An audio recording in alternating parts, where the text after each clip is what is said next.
I was running late for work and got on the wrong train by mistake. I realized my error immediately, frustrated with myself, just one more thing going wrong in a life full of wrong turns. I sat down, resigned to waiting for the next station. The man next to me lowered his newspaper, looked directly at me, and said, "You're exactly on time." Before we dive in, have you ever had a moment where something that seemed like a mistake turned out to be exactly what you needed? Drop your answer in the comments below. And if you love stories about synchronicity, finding purpose, and trusting the universe's timing, please subscribe so you don't miss our next one. Now let me take you back to the morning everything changed. I worked as a sales specialist for a tech company, cold calling businesses, pitching software solutions, hitting quotas. The pay was decent. The work was soul-crushing. Every morning, I woke up with a sense of dread. Every evening, I came home exhausted from pretending to care about conversion rates and quarterly targets. Every weekend, I told myself I'd start looking for something else, something meaningful, but I never did. 3 weeks ago, my girlfriend Phoebe had ended our 2-year relationship, not because of a fight or betrayal, but because, as she'd said with tears in her eyes, "You're not really here, Jared. You're going through the motions with me the same way you go through the motions with everything else. I love you, but I can't be with someone who's this disconnected from their own life and doesn't want to change." She was right. I knew she was right, but I didn't know how to fix it. On a Tuesday morning in November, I was running late. I had hit snooze 3 times, dragged myself through a shower, and rushed to the subway station with wet hair and a growing sense of resignation about the day ahead. I was supposed to take the eastbound Blue Line to get to my office downtown, but I was distracted, replaying the previous night's insomnia-fueled thoughts about how I'd ended up in a life I didn't recognize, and I got on the westbound train instead. I didn't realize my mistake until the train had been moving for 2 minutes, and I looked up at the station map. Wrong direction. Completely wrong. "Damn it," I muttered, slumping in my seat. Of course, just one more thing going wrong. One more example of how I couldn't even get the basic things right anymore. The train was relatively empty, just a few other commuters scattered throughout the car. I was sitting near the middle, next to an older man in his 60s. He was well-dressed in a way that suggested quiet success rather than showiness. Nice coat, clean but not flashy, reading a newspaper with reading glasses perched on his nose. I pulled out my phone to text my manager that I'd be late. Again. As I was typing, the man next to me lowered his newspaper and spoke. "You're exactly on time." I looked up, confused. "Excuse me?" He was looking directly at me, with an expression that was both kind and knowing. "You think you got on the wrong train, but you didn't." I blinked. "I'm sorry, do I know you?" "No, but I know you." There was something about his tone, not threatening or crazy, but calm and certain, that made me pause instead of immediately dismissing him as a weird subway stranger. "I'm just going to the next station and switching trains. I'm late for work." "Work you hate?" he said. It wasn't a question. I stared at him. "How? You're a sales specialist. You're good at it, because you're good at reading people and telling them what they want to hear. But you hate it, because it feels empty, because you wanted to be a teacher, but your parents told you teaching didn't pay enough. And now you're miserable."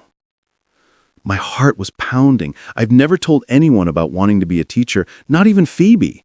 It was a dream I'd buried at 18 when my father had sat me down and explained, with charts and salary comparisons, why education was a nice idea but not a viable career.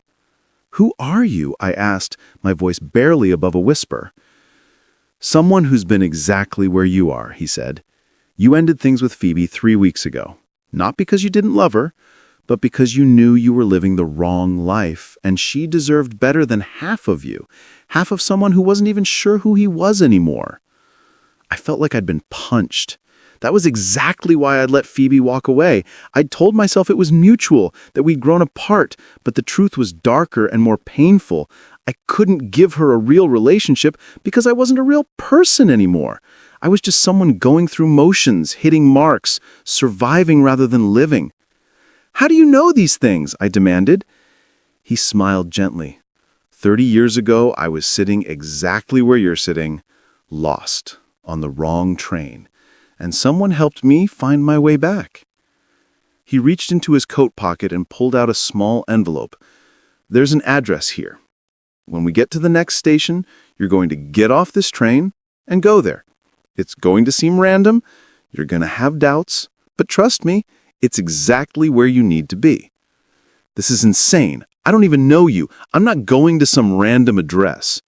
"You can go to work," he interrupted calmly, "back to the job you hate, the life you're sleepwalking through, the slow death of becoming someone you don't recognize.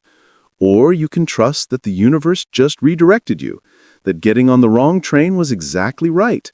The choice is yours." The train was slowing down, approaching the next station. The man held out the envelope. I stared at it, my rational mind screaming that this was crazy, that strange men on trains were not to be trusted, that I should go to work and forget this ever happened. But something else, some part of me that had been dormant for years, whispered, "What if he's right? What if you're supposed to be here?" The doors opened. People got on and off. The warning chime sounded. The door started to close. In the last possible second, I grabbed the envelope and jumped off the train. I turned immediately to look back through the window, to ask the man more questions, to demand answers, but when I looked at his seat, it was empty. Completely empty. He was gone. But that was impossible. The train hadn't moved yet. He couldn't have gotten off. I would have seen him. He couldn't have moved to another car in the split second I'd turned away. Yet the seat was empty, as if he'd never been there at all. I stood on the platform, heart racing, holding the envelope. Around me, commuters hurried past, completely normal, completely unaware that something impossible had just happened. With shaking hands, I opened the envelope. Inside was a single piece of paper with an address written in careful, old-fashioned handwriting. Northwood Community Center, 847 Jefferson Street. Ask for Kendra. She's expecting you. Below the address was a single additional line. You're a teacher. Stop pretending you're not. I stared at the paper for a long time. Every rational part of my brain said this was insane. I should throw away the paper, get on the next train, go to work, forget this bizarre encounter. But I couldn't, because everything the man had said was true. Because I was a teacher, or I was supposed to be, and I'd spent 10 years pretending I wasn't. Because something about this moment felt like the universe had just cracked open and shown me a door I didn't know existed. I pulled out my phone and typed the address into Google Maps. Northwood Community Center was in a neighborhood I'd never been to, about 30 minutes away by subway and bus. A community center I'd never heard of. I texted my manager, "Family emergency, won't be in today." It was a lie. But going to work felt like a bigger lie. I went to the address. The Northwood Community Center was a modest 2-story building in a quiet residential neighborhood. It looked like it had been there for decades, brick facade, well-maintained but clearly operating on a tight budget. A sign out front listed various programs, ESL classes, job training, youth programs, adult education. I stood outside for a full 5 minutes, second-guessing myself. This was crazy. I was crazy. I should turn around, go home, pretend this morning never happened. But I pushed open the door. Inside was a small reception area with worn but clean furniture and bulletin boards covered in community announcements. A woman in her 40s sat at the front desk, typing on a computer. "Can I help you?" she asked, looking up with a friendly smile. "I'm looking for Kendra," I said, my voice uncertain. "Kendra Franklin? She's in room 3. Just finished her morning literature class. Should be wrapping up now. Down that hall, 3rd door on the left." "Thank you." I walked down the hallway on legs that felt disconnected from my body. This was real. The place was real. Kendra was real. What was happening? I reached room 3 and looked through the small window in the door. Inside, a woman in her 50s was talking to a small group of adults, maybe 8 people of various ages, who were seated at tables with books and papers in front of them. The class appeared to be ending. People were packing up, thanking her, heading for the door. I stepped back as the students filed out, nodding politely as they passed. Then the woman inside, Kendra presumably, looked up and saw me through the window. She smiled and waved me in. "Can I help you?" "Are you Kendra Franklin?" "I am. And you are?" "Jared Slater. Someone told me to come here, to ask for you. They said you were expecting me?" Kendra's expression shifted from friendly to curious. "Expecting you? I'm sorry, I think there might be some confusion. I wasn't expecting anyone today." I pulled out the paper, showed her the address. "Someone gave me this. On the train. He said you were expecting me." Kendra took the paper, studied it, her brow furrowed. "This is my handwriting, but I didn't write this. At least I don't remember." She paused, looked at me more carefully. "Are you a teacher?" "No. I mean, I wanted to be, but I'm in sales now. Software sales." "But you wanted to teach," Kendra said, not a question, but a statement. "Yes, I even took some classes in college, but you have that look, the look of someone who's doing the wrong work." She gestured to the now empty classroom. "This is our adult literacy and education program. We teach reading, writing, basic math, GED preparation. It's all volunteer-based. We can't pay much, just a small stipend for coordinators. But we're always desperately short on teachers, especially teachers who actually care." Something in my chest tightened. "I don't understand. Who sent me here? The man on the train. How did he know about you?" Kendra shook her head slowly. "I have no idea. But Jared, I learned a long time ago not to question coincidences. You're here. We need help. You wanted to be a teacher. Maybe that's all that matters." "I haven't taught anything in years. I wouldn't even know where to start." "Our next session is tomorrow evening, 6 p.m. Come observe, see what we do, see if it feels right. If it doesn't, you walk away and chalk this up to a strange morning.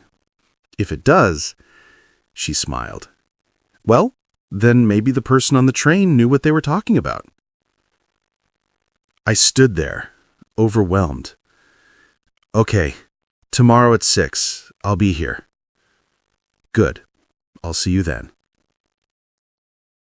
I left the community center in a daze and somehow made it home, though I barely remembered the journey. I spent the rest of the day sitting on my couch, staring at the address on the paper, trying to make sense of what had happened. A stranger who knew impossible things about my life, an address that led to exactly the kind of opportunity I'd been unconsciously wanting, a woman who seemed unsurprised by the bizarre circumstances. None of it made rational sense, but emotionally, spiritually, it felt like the first thing that had made sense in years. The next evening, I went back to the Northwood Community Center.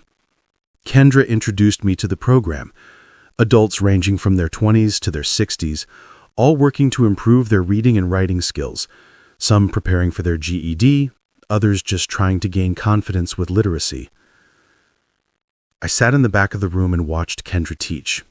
She was patient, encouraging, completely focused on her students' success, and I felt something I hadn't felt in years: envy. Not of her skills, but of her purpose. After the class, Kendra asked, "What did you think?"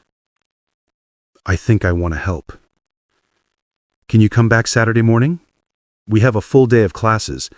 You could assist, work one-on-one with some of the students who need extra support, see if teaching feels like you remember." I went home that night and called in sick to work for the rest of the week. It was irresponsible and probably risked my job, but I didn't care. For the first time in years, I had something I actually wanted to do. I studied all week, remembering things that were left behind long ago, preparing myself to assist students in the learning journey. Saturday morning, I returned to the center. Kendra paired me with 3 students who needed help with reading comprehension. For 4 hours, I sat with them, working through passages, helping them decode difficult words, watching their faces light up when something clicked. And I remembered. I remembered why I'd wanted to be a teacher in the first place. Not for summers off or job security, but for this. These moments of connection, of helping someone understand something they'd struggled with, of being part of someone's growth. When the session ended, one of my students, a man in his 50s named Marcus, who was trying to get his GED after dropping out of high school decades ago, shook my hand. "Thank you, Mr. Slater. You explained that better than anyone's ever explained it to me. You're a natural teacher." I felt tears building in my eyes. "Thank you, Marcus. I'll see you next week." "I'll be here." Over the next 2 weeks, I maintained the bizarre double life. I went to my sales job during the day, barely functioning, hitting minimum quotas, not caring about the consequences, and I spent every evening and weekend at the Northwood Community Center, teaching adults who genuinely wanted to learn, adults who didn't take education for granted because they'd been denied it or had lost it, adults who showed up tired from their jobs, from their lives, but still made time to improve themselves. It was the most meaningful work I had ever done. 3 weeks after the morning on the train, I walked into my manager's office and quit. "I'm sorry to hear that, Jared," my manager said, though he didn't look particularly surprised or concerned. "Can I ask what you're moving on to?" "Teaching. Adult education." "That's quite a change." "Does it pay well?" "No, but it pays enough." It did pay enough. Barely.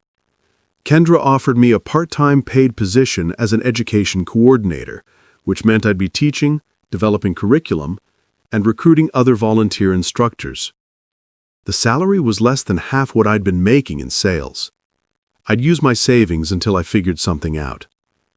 But I didn't hesitate, because for the first time in 10 years, I was choosing the right thing instead of the practical thing. On my first official day as education coordinator, I arrived early and found Kendra setting up for a Saturday session.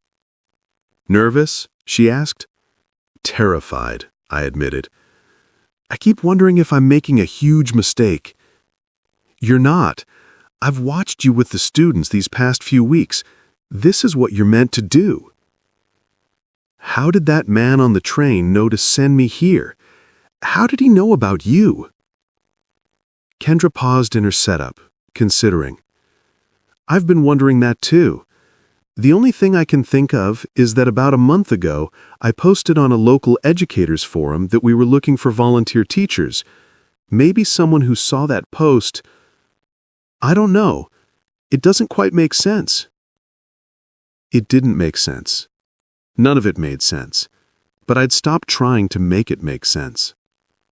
2 months into my new position, I met Julia.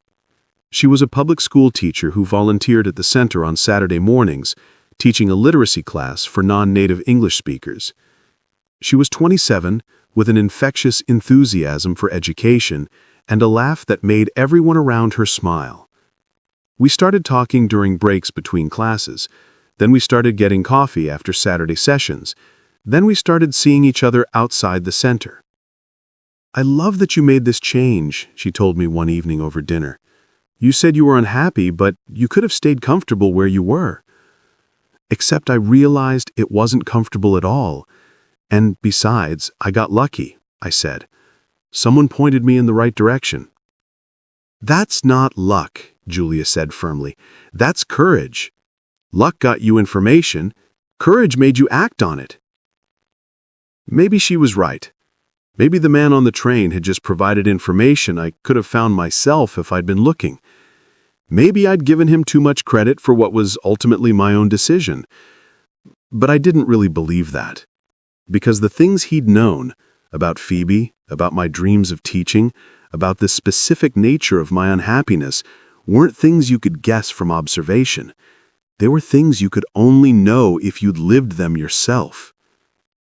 6 months after the morning I got on the wrong train, I was sitting in a coffee shop near the Northwood Community Center, reviewing lesson plans for the following week. I was genuinely happy.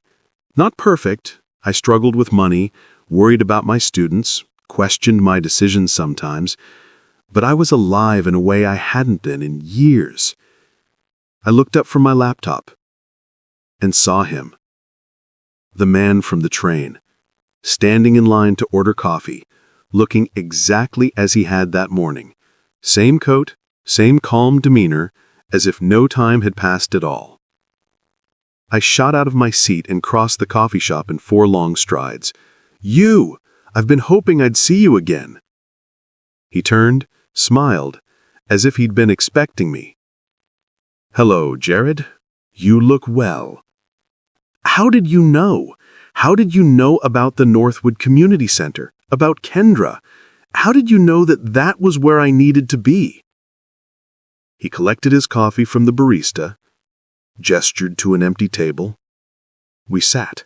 "Because 30 years ago," he began, "I was exactly where you were. Lost. Miserable. On the wrong train, literally. And a stranger sat next to me and told me things about my life I'd never told anyone. And he gave me an address that changed everything." "So you're passing it forward," I said. "Paying it forward, or whatever." "Something like it. When I see someone at the right moment of change, at the intersection of wrong train and right timing, I help redirect them. Not everyone, mind you, only the ones who are ready to see, the ones who've reached the point where they'll actually get off the train instead of dismissing me as crazy." "But how did you know those things about me? About Phoebe? About wanting to be a teacher?" He smiled. "I pay very close attention. Your face that morning showed everything. The misery, the sense of being trapped in the wrong life. People who were that unhappy in their careers usually wanted to do something else. People who were lost tend to lose their relationships too." "And the Northwood Community Center? How did you know about Kendra?" "I've known Kendra for 25 years. She was one of my students when I taught adult education in another city. She started her own program years ago. I know she's always looking for teachers who actually care, and I know she has a gift for seeing potential in people.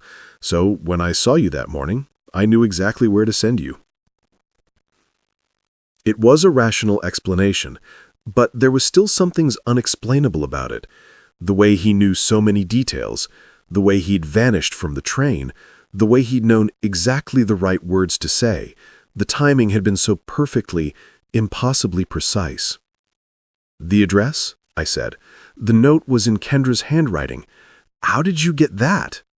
He smiled mysteriously. "Some things are better left as mysteries, don't you think?" "Are you going to tell me your name?" "Does it matter? You don't need me anymore, Jared. You found your way." "But I want to thank you. You changed my life." "You changed your life. I just pointed you toward a door. You're the one who had the courage to walk through it." He stood up, preparing to leave. "One day, you'll do the same for someone else. You'll see someone at the right moment on the wrong train, and you'll know exactly what to say. And you'll pass it forward." "How will I know? How will I know who needs help?" "You'll know," he said simply. "Trust me, you'll know." He walked out of the coffee shop, and I didn't follow. The magic was in the moment, in the life arranging circumstances so perfectly that change became possible for someone who was ready. I went back to my laptop, back to my lesson plans, back to the life I'd built from the ruins of the life I'd been living. 2 years later, I was on the train. The same line where this had all started, though now I rode it by choice rather than obligation, heading to the community center for an evening class. A young woman got on at one of the stops, looking frustrated and defeated. She checked her phone, cursed quietly under her breath, and I heard her mutter, "Wrong train, perfect, just perfect." She sat down across from me, slumped in her seat with the particular posture of someone who's given up. And I looked at her, really looked at her, and saw something familiar. The misery, the sense of being trapped in the wrong life, the quiet desperation of someone living a life that didn't fit. Before I could second-guess myself, before I could talk myself out of it, I moved to sit next to her. She looked up, startled and slightly defensive. I smiled gently and said the words that had been said to me 2 years ago. "You're exactly on time." She blinked. "What?" "You think you got on the wrong train, but you didn't." And I saw it in her face, the same confusion and curiosity I'd felt, the same flicker of hope that maybe, just maybe, something was about to change. I reached into my bag and pulled out a piece of paper I'd been carrying for weeks without knowing why. On it, I wrote an address, not the Northwood Community Center, but somewhere else, somewhere I knew she needed to be based on what I saw in her face, in her posture, in the specific quality of her unhappiness. "When we get to the next station," I said, handing her the paper, "you're going to get off this train and go here. It's going to seem random. You're going to have doubts, but trust me, it's exactly where you need to be." The train was slowing down. The woman stared at the paper, at me, clearly torn between thinking I was insane and desperately wanting to believe I was right. The doors opened. She hesitated. Then, in the last possible second, she stood and walked off the train.